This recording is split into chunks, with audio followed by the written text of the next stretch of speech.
இனிமே நீ மட்டும் நினைச்சுக்கிருக்க தேவையில்ல, இங்கேயும் வந்துருச்சுல்ல.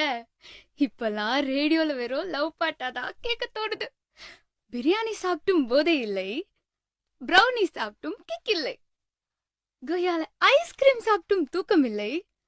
கண்ணை மூடினா கனவு ஐயையோ, என் உசுருக்குள்ள தீய வச்சான். ஐயோ, என் மனசுக்குள்ள நோய தச்சான். ஐயோ, சண்டாளி உன் பாசத்தாலே நானும் சுண்டே